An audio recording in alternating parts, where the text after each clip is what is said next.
আচ্ছা দেখ, প্রতিসরণের আমরা সমান্তরাল সমতলের মধ্যে আলোর প্রতিসরণের অংশটা আজকে আমরা করব। প্রথমে হচ্ছে সমান্তরাল বিভিন্ন প্রতিসরক তলের মধ্যে আলোর প্রতিসরণ। সমান্তরাল বিভিন্ন প্রতিসরক তলের মধ্যে আলোর প্রতিসরণ মানে এরকম একটা, সাপোজ মনে কর এরকম ভাবে সমান্তরাল কিছু প্রতিসরক মানে কিছু মাধ্যম আছে। এই মাধ্যমটার প্রতিসরাঙ্ক μ1, এই মাধ্যমটার প্রতিসরাঙ্ক μ2, এই মাধ্যমটার প্রতিসরাঙ্ক μ3। আবার মনে করে এটা পুনরায় একই মাধ্যমে ফিরে আসছে বা অন্য কোন একটা মাধ্যমের প্রতিসরাঙ্ক হচ্ছে μ4, অন্য কোন একটা মাধ্যমে যাচ্ছে, সেটা হতে পারে। ঠিক আছে, এবারে একটা আলোক রশ্মি আপতিত হয়েছে এরকম ভাবে। এটা হচ্ছে আপতন বিন্দু কোনটা? আপতন বিন্দুতে এটা হচ্ছে অঙ্কিত অভিলম্ব। তো এটা প্রতিসরণ করবে, এটা প্রতিসরণ হয়ে পরে এরকম ভাবে একটা প্রতিসরণ হয়েছে। এটা হচ্ছে দ্বিতীয় আরেকটা মাধ্যমের আপতন বিন্দু। এখানে পুনরায় প্রতিসরণ করবে, সেটা হচ্ছে যে পুনরায় এখানে মাধ্যমে প্রতিসরণ করবে এরকম করে। এটা হচ্ছে আপতন বিন্দুতে অঙ্কিত অভিলম্ব। এবারে এখানে আবার প্রতিসরণ ঘটবে, কোন একটা দিকে গেছে। তো এখানে দেখ, এখানে আপতন কোণ, এটা হচ্ছে আপতন কোণ, এটাকে আমি I1 ধরলাম। এটা হচ্ছে প্রথম প্রতিসরণের জন্য প্রতিসরণ কোণ R1 ধরলাম। তো এই দুটো যেহেতু সমান্তরাল, এই দুটো তো সমান্তরাল আছে, দুটোই অভিলম্ব, তাহলে এটা আর এটা সমান্তরাল হবে, এটা ভেদকের মতো। তাহলে এটা যদি R1 হয় তো এটাকেও R1 লিখতে পারি, আর এটা R1 হলে তো এটাকে আমি R2 লিখছি। সিমিলারলি একই কারণে এটা যদি R2 হয় তাহলে এটাও R2। এই দুটো হচ্ছে সমান্তরাল আর এটা হচ্ছে ভেদক। ঠিক আছে, এইটা আর এটা সমান্তরাল আর এটা হচ্ছে ভেদক। আর এটা R2 হলে তো এটাকে আমি একটা অন্য কিছু লিখছি, এটা R3, বা এটা বাইরে বেরোচ্ছে তো ইমার্জেন্ট হচ্ছে, তো ওটাকে আমি I1 লিখেছিলাম, এটাকে I2 লিখছি। ঠিক আছে, এবারে প্রথম প্রতিসরণের জন্য স্নেলের সূত্র, ফার্স্ট রিফ্রাকশন।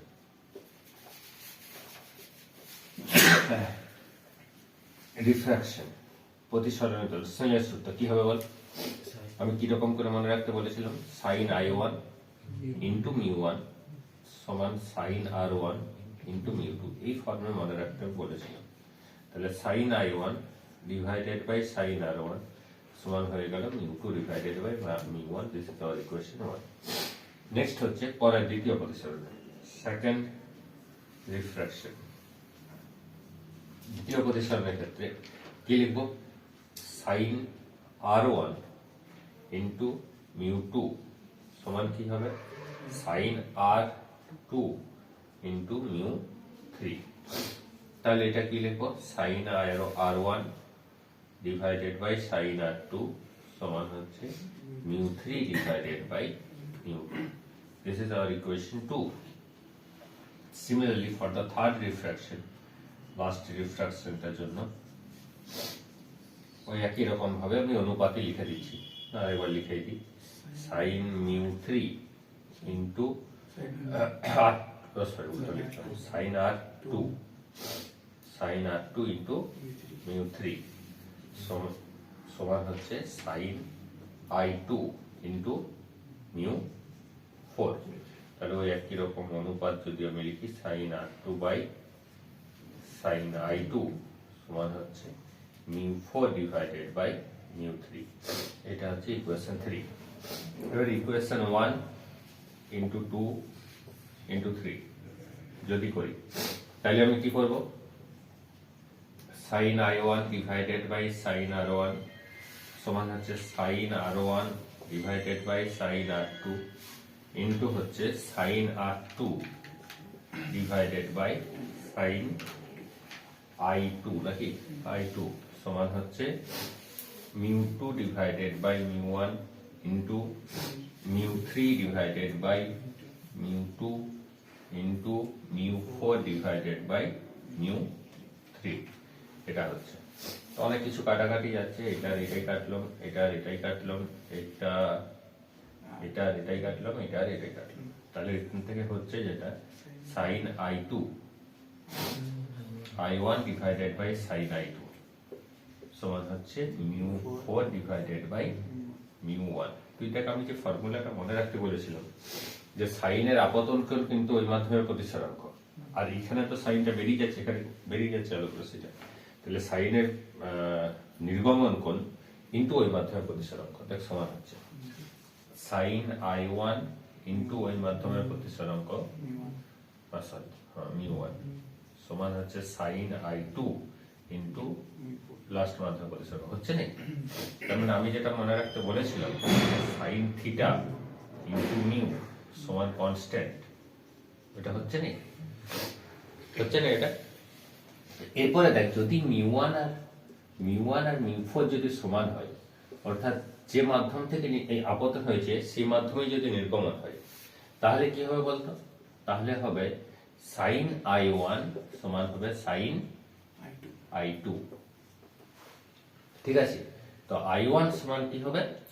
i2, i1 আর i2 দুটো পরস্পরের কি হবে? সমান হবে, ঠিক আছে? তো এইটা হচ্ছে আপতন কোণ সমান হচ্ছে নির্গমন কোণ, ইনসিডেন্ট কোণ সমান হচ্ছে ইমার্জেন্ট কোণ। ইনসিডেন্ট আর ইমার্জেন্ট দুটো হচ্ছে পরস্পরের সমান, ঠিক আছে? এইটা হচ্ছে আমার হচ্ছে তোর প্রতিসরণের মানে মাল্টিপল প্রতিসরণ যদি হয় সমান্তরাল প্রতিসরণ তলের মধ্যে, তাহলে হচ্ছে তাদের মধ্যে সম্পর্ক, এই রিলেশনটা তাহলে করতে হবে, এটা করে রাখবি। এরপর যেটা হচ্ছে সেটা হচ্ছে ল্যাটারাল ডিসপ্লেসমেন্ট বা পার্শ্বীয় সরণ। পার্শ্বীয় সরণ কিরকম ভাবে হতে পারে, এটাকে ল্যাটারাল ডিসপ্লেসমেন্ট। এখানে মানে এটার কনক্লুশনটা কি জানিস তো? কনক্লুশনটা হচ্ছে যে মাধ্যম থেকে আলোক রশ্মিটা আপতন হয়েছে যদি পুনরায় সেই মাধ্যমে ফিরে আসে, তাহলে i1 সমান i2 মানে কি এই ইনসিডেন্ট রেটা আর ইমার্জেন্ট রে, ইমার্জেন্ট মানে কোনটা বলতো? যেটা বেরোচ্ছে নির্গমন রশ্মি, এই দুটো পরস্পরের সমান্তরাল হবে, এটা হচ্ছে কনসেপ্ট। নেক্সট কনসেপ্ট হচ্ছে ডেভিয়েশন। ডেভিয়েশন মানে চ্যুতি শূন্য হবে। Deviation angle of deviation, angle of deviation শূন্য হবে, কারণ এই আলোক রশ্মিটা আর এই আলোক রশ্মিটা তো সমান্তরাল, তাহলে এই দুটার মধ্যে কোনো কোণ থাকবে না। এই দুটো যদি সমান্তরাল হয় তাহলে এই দুটার মধ্যে কোনো কোণ থাকবে না। কখন হবে? যদি আলোক রশ্মি যে মাধ্যম থেকে আপতিত হয়েছে যদি পুনরায় সেই মাধ্যমে ফিরে আসে। ঠিক একটা কল্পনা কর, যে মনে কর একটা আলোক রশ্মি, মনে কর সূর্যের আলো আছে, জল আছে, তারপর কাঁচ আছে, তারপর আবার সূর্যতে ফিরে যাচ্ছে, ঠিক আছে? তাহলে প্রথমে বায়ু মাধ্যম থেকে জলে যাচ্ছে, জল থেকে কাঁচে যাচ্ছে, কাঁচ থেকে আবার বায়ু যাচ্ছে, ঠিক আছে? বায়ু থেকে জল, জল থেকে কাঁচ, কাঁচ থেকে আবার বায়ু। তাহলে সেক্ষেত্রে কি হবে? আপতিত আলোক রশ্মি, নির্গমন আলোক রশ্মি দুটোই সমান। মানে ধর এটাও আমি বায়ু ধরছি, এটাও এয়ার মিডিয়াম ধরছি, আবার এটাও পুনরায় এয়ার মিডিয়ামে ফিরে আসছে, হতে পারে যেখানে মাল্টিপল রিফ্লেকশন হচ্ছে। কিন্তু এই তলগুলো পরস্পর সমান্তরাল হতে হবে, বক্ষতল হওয়া চলবে না। বক্ষতল হলে কিন্তু সমান্তরাল হবে না, ঠিক আছে? যদি সমান্তরাল তল হয় তাহলে এটা পসিবল, তাহলে এরকম ভাবে এরকম সূত্রটা হবে। ল্যাটারাল ডিসপ্লেসমেন্ট করতে হবে। মনে কর এটা একটা কাঁচের ফলক, এটা একটা গ্লাস স্ল্যাব, ঠিক আছে? এটা একটা কাঁচের ফলক, অন্য কোনো মাধ্যমও হতে পারে, কিন্তু যে মাধ্যমটাতে আলোক রশ্মি যেতে পারবে সেরকম কোনো একটা মাধ্যম হতে হবে, কোয়ার্টজ হতে পারে, অন্য কোনো ফাইবার হতে পারে। তো এটা একটা কাঁচের ফলক, কাঁচের ফলকটার ডেপথ হচ্ছে ধরে লিখি d, ঠিক আছে? তো এইখানে একটা আলোক রশ্মি আপতিত হচ্ছে, এরকম ভাবে আপতিত হচ্ছে আলোক রশ্মিটা, তো এরকম ভাবে আপতিত হচ্ছে, এটা আপতন বিন্দুতে অঙ্কিত অভিলম্ব, ঠিক আছে? এবারে আলোক রশ্মিটা প্রতিসরণ হবে, আমি ধরছি প্রতিসরিত হয়ে কোন দিকে এসছে, আমি ধরে নিচ্ছি প্রতিসরিত হয়ে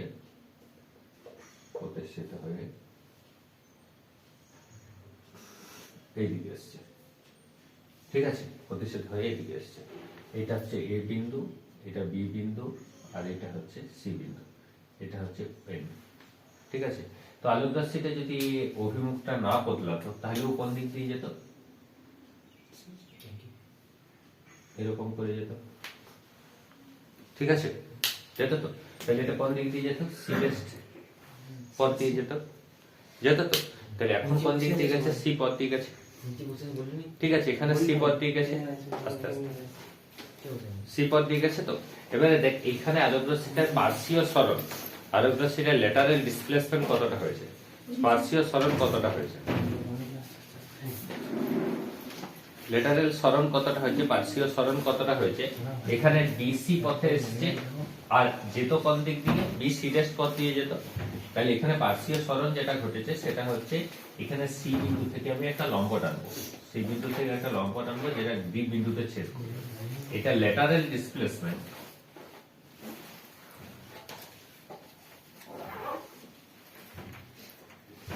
ল্যাটারাল ডিসপ্লেসমেন্ট, ল্যাটারাল ডিসপ্লেসমেন্ট মানে হচ্ছে পার্শ্বীয় সরণ, বুঝলি। ল্যাটারাল ডিসপ্লেসমেন্ট যেটা হচ্ছে সেটা হচ্ছে সি। তো এখানে দেখ এই কোণগুলোকে আমি চিহ্নিত করছি, এই কোণটা মনে কর আই কোণ, আর এই কোণটা কত, এই কোণটা আর কোণ, তাই তো। তাহলে এই কোণটা কত হবে বলতো, অ্যাঙ্গেল সিবিডি, এটা কত হবে, আই মাইনাস আর হবে। এটা তো বিপরীত কোণ, আই কোণ এটা, এটা আর, তাহলে এইটুকু কোণ কত হবে, আই মাইনাস আর হবে, হবে তো। এবারে দেখ এখানে সাইন থিটার সমান আমি কি লিখতে পারি, লম্ব বাই অতিভুজ। সাইন থিটার সমান আমি কি লিখতে পারি, তো এখানে দেখ এখানে পার্শ্বীয় সরণ যেটা, পার্শ্বীয় সরণটা হচ্ছে সিডি। সিডি কেন পার্শ্বীয় সরণ, আলোক রশ্মিটা যেত যে পথে সেটা হচ্ছে এ বি সি ড্যাশ পথে। এখন প্রতিসরণ হওয়ার জন্য গেছে কোন দিক দিয়ে, বিসি পথে, তাই তো। প্রতিসরণ হওয়ার জন্য বিসি পথে গেছে। তাহলে এই দুটার মধ্যে সর্বোচ্চ যে পার্শ্বীয় সরণ, ল্যাটারাল ডিসপ্লেসমেন্ট, সেটা হচ্ছে এই লম্ব দূরত্বটা, সেই লম্ব দূরত্বটাকে আমি সিডি বলছি, ঠিক আছে। তো এই লম্ব দূরত্বটা যদি সিডি হয় তাহলে প্রথমত এই কোণটা আমি আগে এই সিডিটাই আমি পরিমাপ করতে চাইছি। তো এই কোণটা বলতে আমি সিবিডি, সিবিডি মানে কোনটা, সিবিডি, এই কোণটা কত হবে। যদি এই কোণটা আই হয় তাহলে এটা বিপ্রতিভ কোণ আই, আর এই কোণটা আর, তাহলে এইটুকু কোণটা কত হবে, আই মাইনাস আর। এবারে দেখ এখান থেকে cos থিটা সমান কি লেখা যাবে বলতো, cos থিটা, sin থিটা সমান, sin থিটা সমান কি লেখা যাবে, sin থিটা বলতে sin i মাইনাস আর বলতে, sin থিটা সমান লম্ব বাই অতিভুজ হয়, sin থিটা সমান লম্ব বাই অতিভুজ হয় আমরা জানি। তাহলে এই ত্রিভুজটার ক্ষেত্রে, কোন ত্রিভুজটার ক্ষেত্রে, ত্রিভুজ বিসিডি, এই ত্রিভুজটার ক্ষেত্রে আমি বলছি। এই ত্রিভুজটার ক্ষেত্রে লম্ব কোনটা আর অতিভুজ কোনটা, দেখ লম্ব হচ্ছে কোনটা, লম্ব হচ্ছে সিডি, অতিভুজ কোনটা, অতিভুজ হচ্ছে বিসি, তাই তো। এখান থেকে এটার উপরে লম্ব টানা হয়েছে তো, মানে এই কোণটা তো 90 ডিগ্রি, তাই না। তাহলে ভূমি আর লম্বের মধ্যে তো 90 ডিগ্রি কোণ হয়, তাহলে এটা লম্ব আর এটা হচ্ছে লম্ব আর এটা হচ্ছে অতিভুজ। তাহলে সিডি ডিভাইডেড বাই বিসি হয়ে গেল। তাহলে সিডি সমান কি হয়ে গেল, সিডি সমান হয়ে গেল বিসি সাইন আই মাইনাস আর, হচ্ছে তো। এরপর দেখ বিসিটা তো আমি জানি না, বিসিটাকে আমি কিভাবে বের করতে পারি, বিসিটাকে আমি লিখতে পারি এই ত্রিভুজটা, কোন ত্রিভুজটা বলতো, ত্রিভুজ বিসিএন, কোন ত্রিভুজটা দেখতে পেয়েছিস নিশ্চয়ই, ত্রিভুজ বিসিএন। এই ত্রিভুজটার ক্ষেত্রে cos থিটা সমান কি লিখতে পারি, অর্থাৎ cos r সমান কি লিখতে পারি, cos r সমান ভূমি বা ত্রিভুজ লিখতে পারি। ভূমি মানে কোনটা, ভূমি মানে হচ্ছে বিএন, আরে ভূমি কোনটা, এটা তো ভূমি, আর ভূমি আর অতিভুজ কোনটা, অতিভুজ হচ্ছে বিসি। ভূমি মানে হচ্ছে বিএন আর অতিভুজ হচ্ছে বিসি। তাহলে বিএন সমান এই বিসি সমান কি হবে, বিসি সমান হচ্ছে BN divided by cos r, তাই তো। BN divided by cos r কে বের করতে,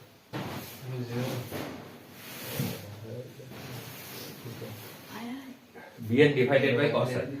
তাহলে বিএন সমান, দেখ বিএন এর জায়গায় কি হবে, বিএন হচ্ছে কি, বিএন হচ্ছে ডেপথ অফ দা, এটার যে প্রস্থটা, তার মানে d divided by cos r, d divided by cos r হবে তো, d divided by cos r। এবারে বিসি জায়গায় যদি আমি বসিয়ে দিই, তো এখানে দেখ সিডিটা তো আমি বের করতে চাইছি, সিডি সমান কি হবে, বিসি জায়গায় যদি বসিয়ে দিই তাহলে কি হবে, এই সমীকরণটাই, এই সমীকরণটা যদি বসিয়ে দিই, d divided by cos r হবে, আর এটা হবে sin i minus R.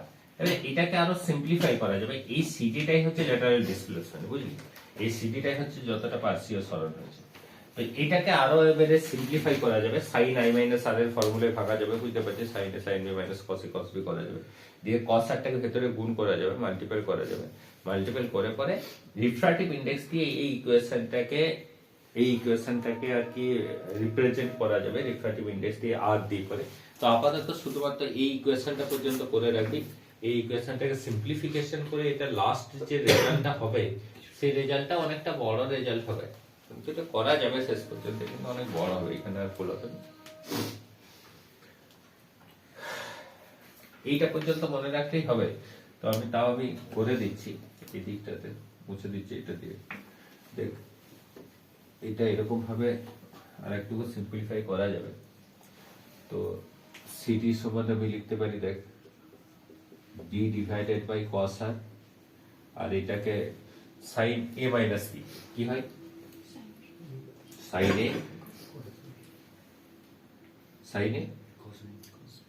a cos b minus cos a sin b, minus cos a sin b।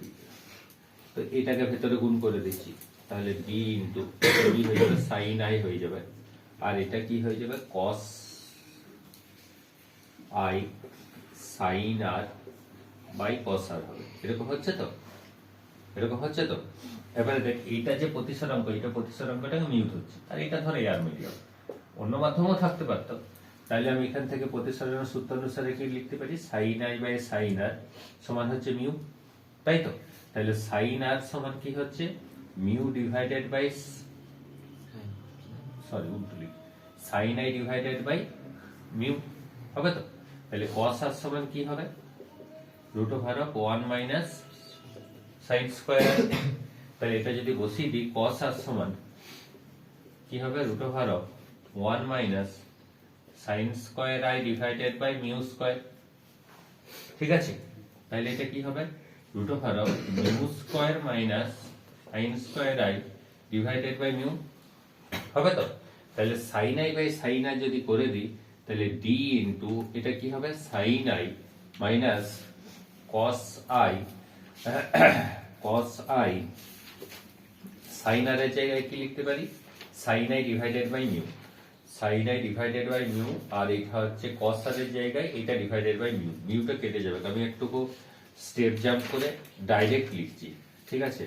যদি ডাইরেক্ট লিখি তাহলে এটা হয়ে যাবে উপরে sin i আর নিচে হয়ে যাবে root over of mu square minus sin square i, এরকম হবে, বুঝলি, এরকম হবে। এখান থেকে sin i টা কমন নিতে পারি, তাহলে d sin i টা কমন নিলে এটাকে আরেকটুকু লেখা যাবে এরকম ভাবে 1 minus cos i divided by root over of mu square minus sin square i, এরকম লেখা যেতে পারে। তাহলে এই ফর্মটা করার মধ্যে যুক্তি কি আছে, লজিক কি আছে, যে এখানে হয়তো কি বলা থাকলো, যে একটা কাজ ফলক বলা থাকলো, তার আপতন কোণ বলা থাকলো, আর কাজ ফলকটার প্রতিসরাঙ্ক দেওয়া আছে, দিয়ে পার্শ্বীয় সরণ কত সেটা বের করতে বলা আছে, ঠিক আছে। কিরকম ধরনের তোর বললে এরকম বলে বুঝতে পারবো, অঙ্ক করতে একটা যেমন ধরলি একটা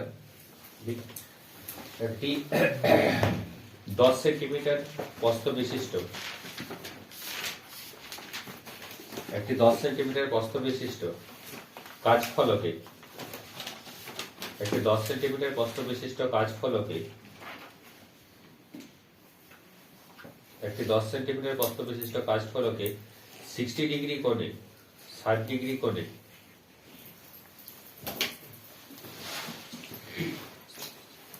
60 ডিগ্রি কোণে ব্যাকগুলো রাখতে দিয়ে আসো বাইরে, 60 ডিগ্রি কোণে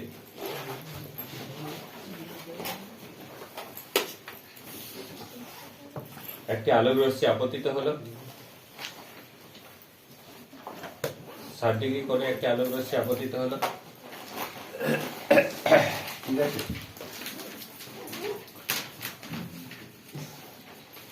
কাজটির প্রতিসরাঙ্ক 4/3 হলে, কাজটির প্রতিসরাঙ্ক 4/3 হলে পার্শ্বীয় সরণ কত নির্ণয় করো। কাজটির প্রতিসরাঙ্ক 4/3 হলে পার্শ্বীয় সরণ কত নির্ণয় করো, পার্শ্বীয় সরণ কত নির্ণয় করো। কাজটির প্রতিসরাঙ্ক 4/3 হলে পার্শ্বীয় সরণ কত নির্ণয় করো, এটা হচ্ছে প্রশ্ন। ঠিক আছে, তো এটা দেখ এখানে সবকিছু দেওয়া আছে, এখানে আপতন কোণ দেওয়া আছে, তাই তো, কাজটার বেদ দেওয়া আছে, প্রস্থ দেওয়া আছে, মানে ডি দেওয়া আছে, তাই তো, প্রতিসরাঙ্ক, কাচের প্রতিসরাঙ্ক দেওয়া আছে, তাহলে এখানে পার্শ্বীয় সরণ বের করতে বলেছে, মানে সিটিটা বের করতে বলেছে, বুঝতে পেরেছিস? তাহলে এটা ডাইরেক্ট বসালেই হবে। কিন্তু এই সমীকরণটাকে মনে রাখা যদি কঠিন মনে হয়, ওই উপরের সমীকরণটাকে, কিন্তু ওই সমীকরণটাকেও মনে রাখতে পারিস। ওই সমীকরণটা মনে রাখলে সুবিধা কি হবে, ওইখান থেকে মানে এটা মনে রাখাটা সুবিধা, ইজি বটে। এর ওখানে আর এর মানটা তোকে বের করতে হবে আলাদা করে। আর এর মানটা না বের করে তুই করতে পারবি না। যদি ক্যালকুলেটর ব্যবহার করতে পাস তাহলে ওই সমীকরণটা দিয়েও অঙ্কটা করা যাবে, যদি ক্যালকুলেটর ব্যবহার করা যায়। আর ক্যালকুলেটর যদি ব্যবহার করা না যায় তাহলে হয়তো আর এর মানটা বের করা কমপ্লিকেটেড হয়ে যাবে। আপতন কোণ 45 ডিগ্রি আছে, তাহলে প্রতিসর কোণটা আর এর মানটা তো ডাইরেক্ট এরকম মানে 60 ডিগ্রি বা এরকম 30 ডিগ্রি এরকম তো বেরোবে নেই, মাঝামাঝি বেরোবে, তো বের করা কঠিন হয়ে যাবে। তখন তোকে এই সমীকরণটাতে করতেই হবে। কিন্তু যেহেতু তোদের বোর্ডের এক্সামে ক্যালকুলেটর ব্যবহার করতে তোরা পাস, তো ক্যালকুলেটর ব্যবহার করতে যখন পাস তখন তুই ওটা করতে পারিস, এত দূরে না এসে করে। আর তাছাড়া তোকে এই সমীকরণটা মনে রাখতে হবে, বা কেমন ভাবে প্রমাণটা করেছে এটা তোকে দেখতে হবে। ঠিক আছে, তো এটা হচ্ছে দেখতে হবে, এটা পজ করতে হবে।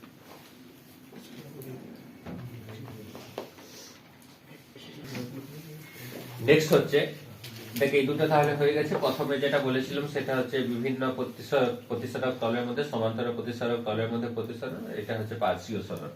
এই দুটোকে লিখবি। এরপর হচ্ছে যে আপাত অবস্থান, বস্তুর আপাত অবস্থান। ঠিক আছে, যখন ঘনমাধ্যম থেকে লঘু মাধ্যম বা লঘু মাধ্যম থেকে ঘনমাধ্যম দুটো বিভিন্ন প্রতিসরক তলে কোনো বস্তু থাকে, তখন কোন একটা বস্তুর আপাত অবস্থান নির্ণয়, মানে এটা এই ঘটনাটা খুব প্র্যাকটিক্যাল ঘটনা, তো সাধারণ চোখেও পড়ে থাকবে। যে যদি মনে কর, আমার নিজেই এটা আমি নিজেই ফিল করি যে ব্যাপারটা যে ঘটে অনেক সময় আমার নিজের ক্ষেত্রে, যে চৌবাচ্চা মানে খুব পরিষ্কার জল, বাথরুমের চৌবাচ্চা জলের, বুঝতে পারছিস, একদম পরিষ্কার জল আছে, তো ওই চৌবাচ্চাটার নিচে একটা মগ আছে।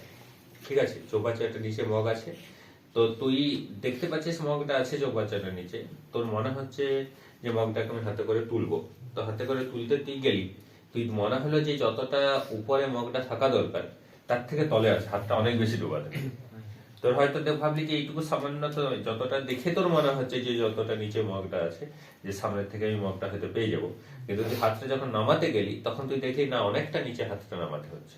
ঠিক আছে, আমার নিজের প্র্যাকটিক্যালি লাইফে ওইটা আমার ঘটেছে, যে হাফ হাত হয়তো জামা পরে এসে এতটা পর্যন্ত ভাবছি তো এইরকম করে পাট করে মগটাকে তুলে নেবো, ডুবাতে গেছি তো ডুবে করতে যে যতটা পর্যন্ত জামাটা হয়তো ভিজে গেল। তো অ্যাকচুয়ালি কি মনে হচ্ছে, যখন উপরের থেকে দেখছি তখন মগটার যে অবস্থানটা, সেই অবস্থানটা হচ্ছে আপাত অবস্থান, আর মগটা অ্যাকচুয়ালি কোথায় আছে তার থেকে আরেকটুকু নিচে আছে, ওইটা হচ্ছে মগটার কোথায়, ওইটা হচ্ছে মগটার প্রকৃত অবস্থান। ঠিক আছে, তো এই আপাত অবস্থানের প্রকৃত অবস্থানের মধ্যে সম্পর্ক, যে প্রথমে যেটা করব সেই মগটার কথাটাই, মানে হচ্ছে ঘন মাধ্যমে একটা বস্তু আছে, ঘন মাধ্যম মানে আমি জল ধরে নিচ্ছি, ওয়াটার, এখানে কোন একটা বস্তু আছে, কতটা ডেপথে বস্তুটা আছে, এখানে একটা বস্তু আছে, অবজেক্ট আছে, এখানে অবজেক্ট আছে, এখানে কতটা ডেপথে বস্তুটা আছে, ডি ডেপথে বস্তুটা আছে। ঠিক আছে, তো এখান থেকে বস্তুটা আছে, আমি উপরের থেকে দেখছি, তো এখানে কি করছে, এখান থেকে একটা আলোক রশ্মি এরকম ভাবে আপতিত হয়েছে, এইটা হচ্ছে আপতন বিন্দুতে অঙ্কিত অভিলম্ব। এবারে কি হচ্ছে, এইটা হচ্ছে প্রতিসরণ ঘটেছে, প্রতিসরণ ঘটে পরে এইখান থেকে দেখলে এটা মনে হবে কোথা থেকে আসছে, এটা ও পজিশন থেকে, এটা হচ্ছে ও ডেস্ট পজিশন। ঠিক আছে, তো এইটা হচ্ছে এন পজিশন আর এটা হচ্ছে এ পজিশন।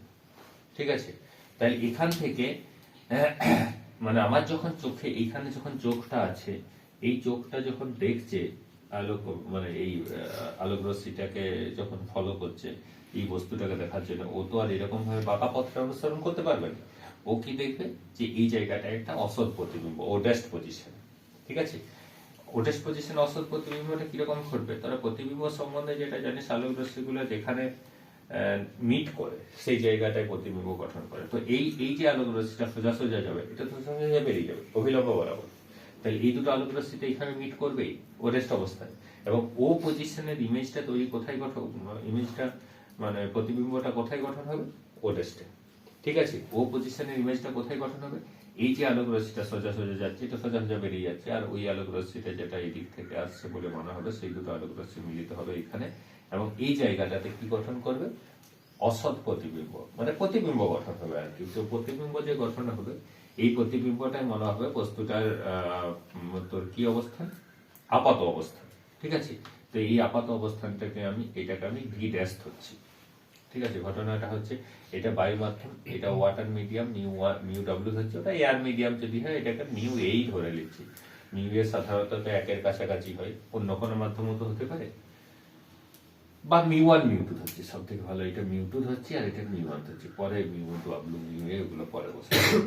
এটা হচ্ছে এবারে এই ডিটেলসটা হচ্ছে কি, ডিটা হচ্ছে বস্তুটার প্রকৃত অবস্থান, রিয়েল ডেপথ, মানে প্রকৃত ডেপথ। ডেপথ মানে কি, ডেপথ বলতে গভীরতা। আর ডিটেলসটা কি, ডিটেলসটা হচ্ছে apparent, apparent depth. Apparent depth মানে হচ্ছে আপাত গভীরতা। তাহলে এটা প্রকৃত, এটা প্রকৃত, আর এটা হচ্ছে আপাত। তো প্রকৃত আর আপাতের মধ্যে সম্পর্কটা কিরকম হয় এটা আমি প্রমাণ করবো। প্রকৃত আর আপাতের মধ্যে সম্পর্কটা হচ্ছে যে তুই দেখতেই পাচ্ছিস সেখানে আপাতটা বেশি না প্রকৃতটা বেশি, প্রকৃতটা বেশি, প্রকৃত নিচে আছে, প্রকৃত ডেপথটা বেশি আপাত ডেপথের থেকে। তো আপাত ডেপথ যেটা ডিডেস যেটা হয় সেটা ডি ডিভাইডেড বাই ঘন মাধ্যমের প্রতিসরাঙ্ক লঘু মাধ্যমের সাপেক্ষে। এটা হয় ঘন মাধ্যমের প্রতিসরাঙ্ক লঘু মাধ্যমের সাপেক্ষে, মানে উপরে লিখেছি ডিডেস সমান হচ্ছে ঘন মাধ্যমের প্রতিসরাঙ্ক লঘু মাধ্যমের সাপেক্ষে। ঘন মাধ্যমের প্রতিসরাঙ্ক মানে হচ্ছে মিউ টু মাধ্যম, যেহেতু আলোক রশ্মিটা অভিলম্বের থেকে দূরে সরে গেছে তাহলে এটা ঘনর থেকে লঘু, এটা নিশ্চয়ই mu two greater than mu one, তাই তো? এটা তো আলোক রশ্মিটা অভিলম্বের থেকে দূরে সরে গেছে, তাহলে mu two greater than mu one. তাহলে এটাকে আমি কি লিখবো, ঘন মাধ্যমের প্রতিসরাঙ্ক লঘু মাধ্যমের সাপেক্ষে, mu two divided by mu one. তাহলে এটা কি হয়ে যাবে, দেখ মিউ টু ওয়ানটা গ্রেটার দেন ওয়ান হবে। মিউ টু ওয়ান যদি গ্রেটার দেন ওয়ান হয় তবেই d dash less than d হবে নাই, তবেই তো ডি ড্যাশটা লেস দেন ডি হবে, হবে কি হবে? বুঝতে পেরেছিস? বুঝতে পেরেছিস না পারিস না? এইটা আমি প্রমাণ করব, কিন্তু এই সম্পর্কটা মনে রাখলে অনেক সমস্যার সমাধান হয়ে যাবে। এই প্রচুর অঙ্ক এই সমস্যায় মানে এই ফর্মুলাটার উপর বেস করে থাকবে। প্রমাণটাও থাকতে পারে, প্রমাণটাও সহজ। প্রমাণটা দেখ, এই কোণটাকে আমি আপতন কোণ ধরে লিখছি, এই কোণটা আপতন কোণ, আর এই কোণটা হচ্ছে প্রতিসরণ কোণ। তো এই কোণটা যদি আই হয় তাহলে এই কোণটাও কি হবে, আই। আর এই কোণটা যদি আর হয় তাহলে এই কোণটাও কত হবে, আর। এটা বোঝা গেছে কি, যে এই কোণটা যদি আই হয়, এই ডটেড লাইনটা আর এইটা সমান্তরাল তো, আর এটা ভেদক, তাহলে এটা যদি আই হয় তাহলে এটাও আই হবে। ঠিক একই রকম ভাবে যদি এই কোণটা আর হয় তাহলে কি হবে, এই কোণটা যদি আর হয় তাহলে এটাও হচ্ছে ভেদক, তাহলে এই কোণটা যদি আর হয় এটাও হবে আর। ঠিক আছে, তো এবারে দেখ সাইন আই সমান কি লিখতে পারি, লম্ব বা অতিভুজ। তো লম্ব কোণটা সাইন আই মানে কোন ত্রিভুজটার ক্ষেত্রে আমি করছি, একবার লিখে দিই, ত্রিভুজ ও এন এ। দেখতে পেয়েছিস কোন ত্রিভুজ নিশ্চয়? তাহলে সাইন আই সমান ও এন এ, এই ত্রিভুজটাই। কোনটা লম্ব কোনটা অতিভুজ, কোনটা লম্ব? এ এনটা লম্ব আর অতিভুজ হচ্ছে ও এ। সিমিলারলি ও ত্রিভুজ ও ড্যাশ এন এ, দেখতে পেয়েছিস কোনটা? তো এখানে সাইন আর সমান কোনটা লম্ব কোনটা অতিভুজ, এখানেও এ এনটা লম্ব বা এন এ, আর অতিভুজ কোনটা, ও ড্যাশ এ।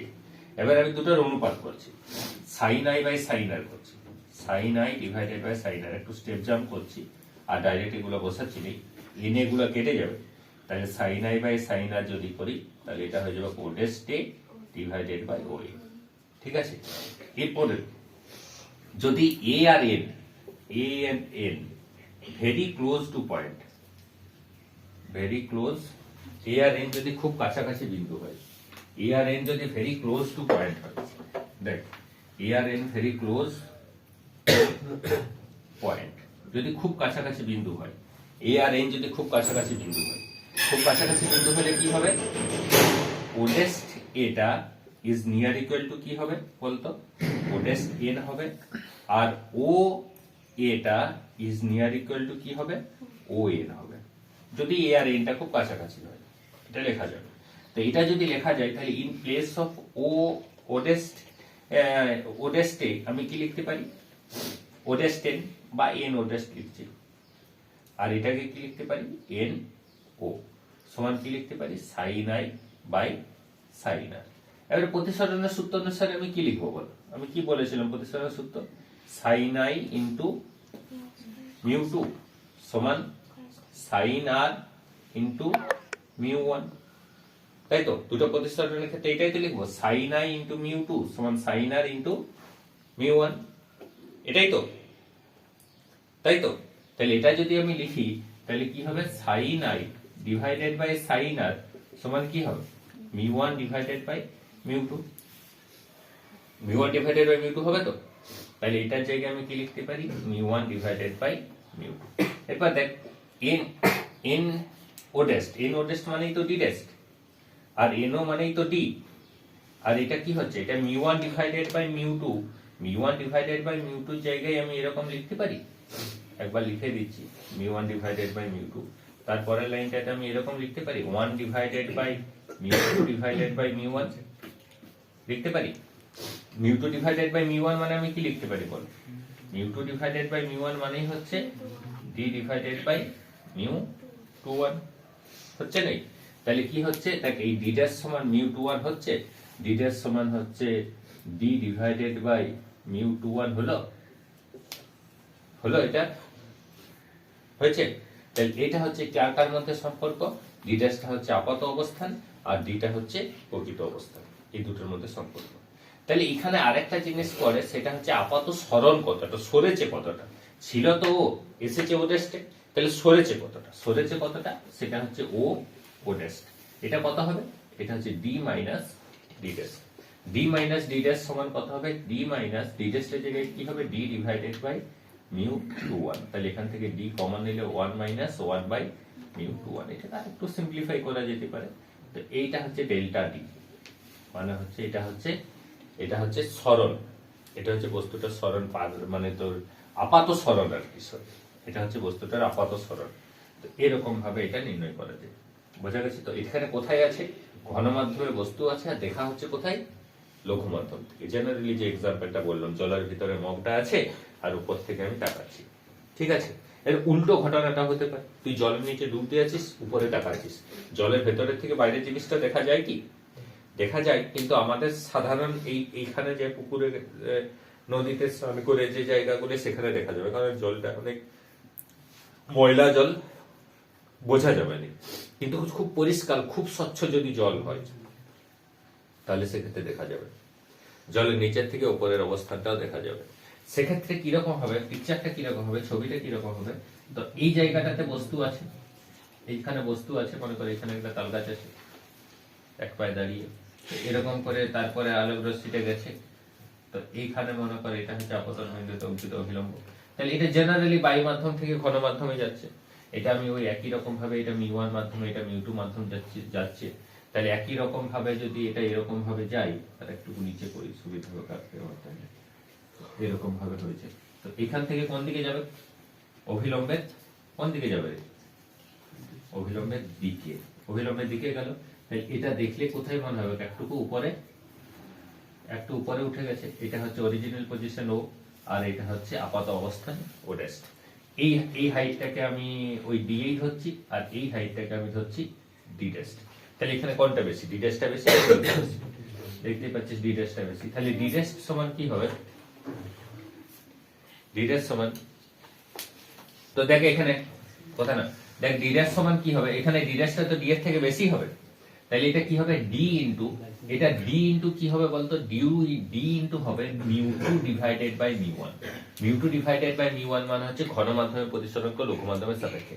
ওখানে কি হচ্ছিল দেখ, এটা মনে রাখার জন্য আমি বলছি, ওখানে কি হচ্ছিল, d divided by mu two one, এখানে কি হচ্ছে d into mu two one, ওখানে কি হচ্ছে D divided by mu two one, mu two ওয়ানটা তো গ্রেটার দেন ওয়ান, তাহলে ডিনোমিনেটরটা যদি গ্রেটার দেন ওয়ান হয়, নিচের অংশটা যদি একের থেকে বেশি হয়, তাহলে এই রেজাল্টটা কি হবে, নিশ্চয়ই কম হবে।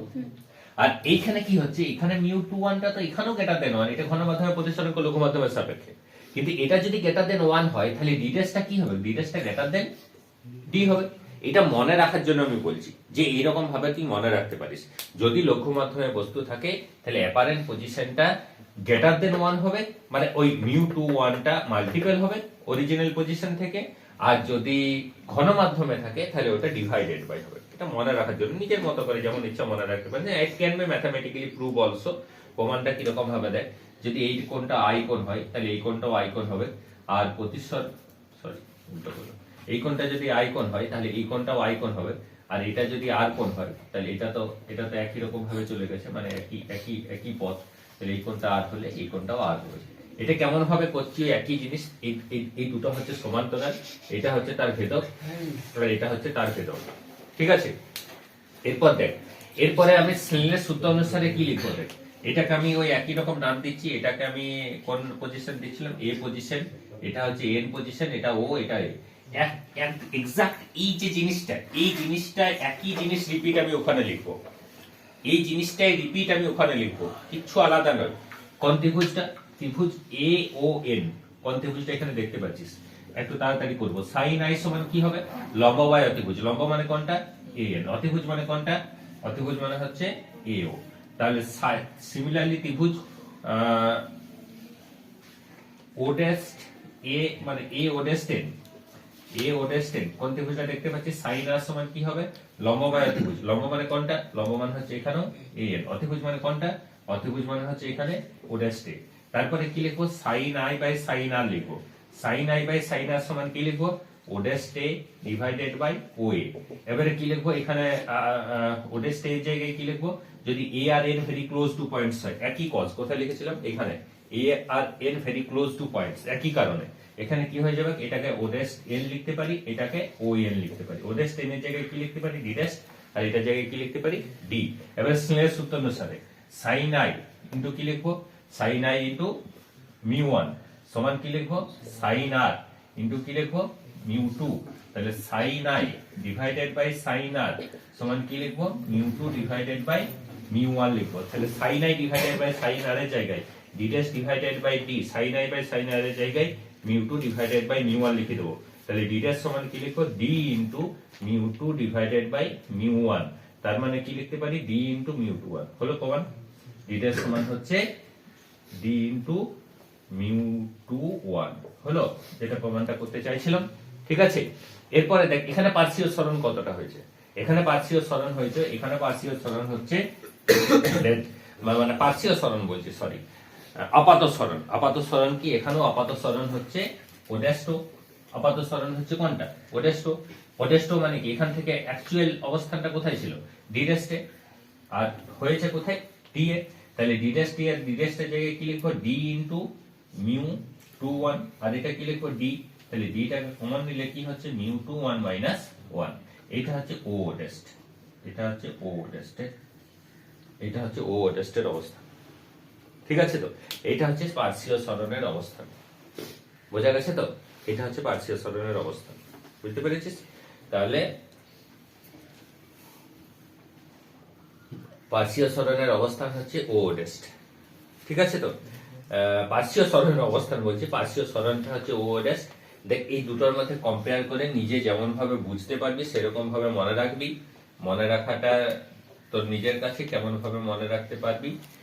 আমার মতে মনে রাখার একটা সহজ উপায় হচ্ছে, এখানে প্রথমত মনে রাখা ডি ড্যাশটা ডি এর থেকে ছোট, তার জন্য এখানে ঘন মাধ্যমের প্রতিসরাঙ্কটা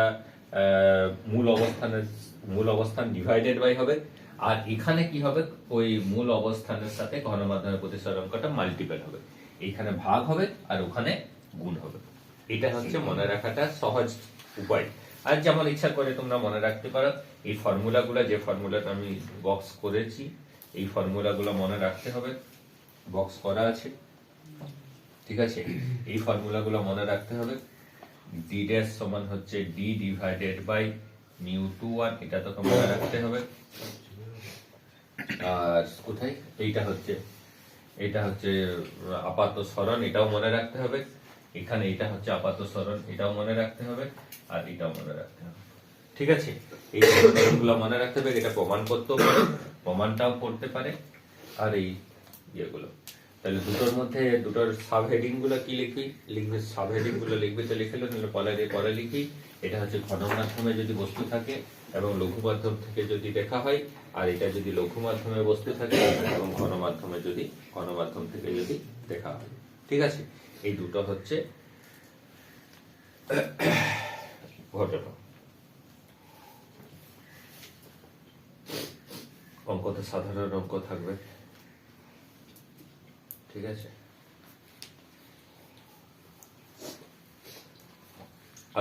তার আগের বছরে প্রিভিয়াস ইয়ারের কোশ্চেন্স আছে, একটা অঙ্ক পড়েছিল এইরকম, ওই অঙ্কটা ঘুরিয়ে দিয়েছিল ওরা, সহজ ছিল কিন্তু একটু ঘোরানো ছিল কিরকম, যে দুটো আলাদা আলাদা প্রতিসরক তল বলে দিয়েছিল, এরকম ভাবে আছে।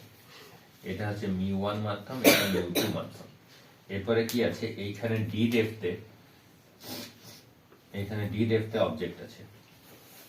তো এইটা এরকম কোন একটা অবস্থানে গেছে, ডি ড্যাশে গেছে। এটা হচ্ছে এইটা হচ্ছে D1 আর এটা হচ্ছে D2, মানে সরি এটা D2 আর এটা হচ্ছে D1, এরকম ছিল, বুঝতে পারছিস? তারপরে ছিল যে আপাত সরণটা, মানে আপাত অবস্থানটা সম্ভবত, আপাত অবস্থানটা ছিল যে প্রমাণ করো D1/μ1 প্লাস D2/μ2 হবে। এটা যদি এয়ার মিডিয়াম হয়, এটা যদি বায়ু মাধ্যম হয়, মানে বায়ু মাধ্যমের প্রতিসরণ যদি 1 হয়, এরকম ধরনের একটা অঙ্ক ছিল আগের বছর, তার আগের বছর পড়েছিল, তার আগের বছর অঙ্ক থাকে এরকম ম্যাথমেটিক্যাল কোশ্চেন। এটা প্রমাণ করতেই বলেছিল, এই প্রমাণটা পড়তে পারে, প্রমাণটা ইম্পর্টেন্ট। ঠিক আছে, এই প্রমাণটা ইম্পর্টেন্ট। এরপরে যেটা আছে সেটা হচ্ছে তোর টোটাল ইন্টারনাল রিফ্লেকশন, আভ্যন্তরীণ পূর্ণ প্রতিফলন। ঠিক আছে।